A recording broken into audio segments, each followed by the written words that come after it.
luci.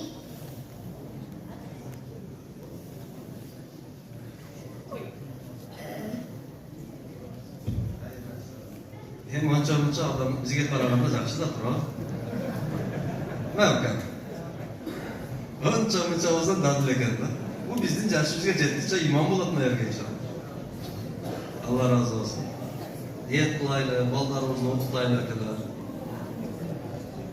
Biz ortimizdan salih farzand qoldirib ketganga harakat qilaylik. Mana shunday bizning ortimizdan qola turgan yodgorlik bo'ladi, ortimizdan qola turgan quyoq şu bizim bolalarimiz bo'ladi akalar. Şu bolalarımızın tarbiyasidan hech qachon aqchani ayamaydi. Bolalarımızın samaraзвитиясыга, кругозорuna hech qanday aqchani ayamay, o'shalarni o'qitaylik, ta'lim tarbiyasiga beraylik.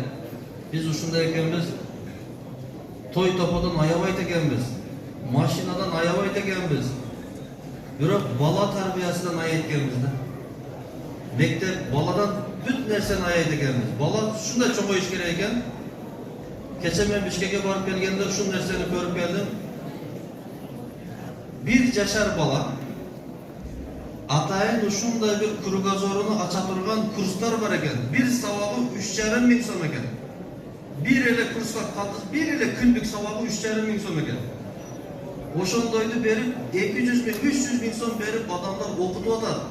Endiga ertang mening bolam krugozori keng, aql esi keng, dünya tanımı keng insan olsun, dünya ölçümü keng insan olsun deb bolanın krugozoridan hech narsani ayabay aytadi.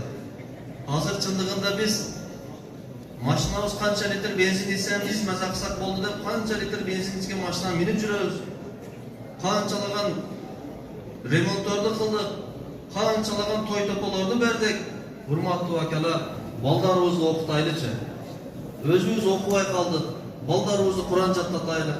Bolalarımızın ta'lim tarbiyasidan aqchani ayamaylik, ustozlariga, muallimlariga, ejakalariga aparib topshirib, o'shiga o'zim qarab turman, ko'zamaldab turman. Maktabdan sirtqari atayin saboqlarga olib boraylik, bilim, ta'lim tarbiyasiga olib boraylik. Hurmatli akalar, bizning bolalarimiz nimani o'ylanadi? Bizning bolalarimiz kichkina pul topsa, shawarma olib jesa, kichkina pul topsa, ertaga bir telefon olsa, ana PUBG oynaydigan, Free Fire oynaydigan, daha başka nesillerde oynaydigan bo'ldi. Ana saat bolalarimizni jap deseniz japmaydi. Tüm saat 2-3 gacha telefon oynaydi. Ana 6. klasslarda telefondan jaman narsalarni ko'rib olib, jaman yo'lga boraman deydi. Ana keyin bir chega turgan, icha turgan narsalarni o'rganib oladi. Akalar, bizning bolalarimiz nima bo'ladi? Erta pul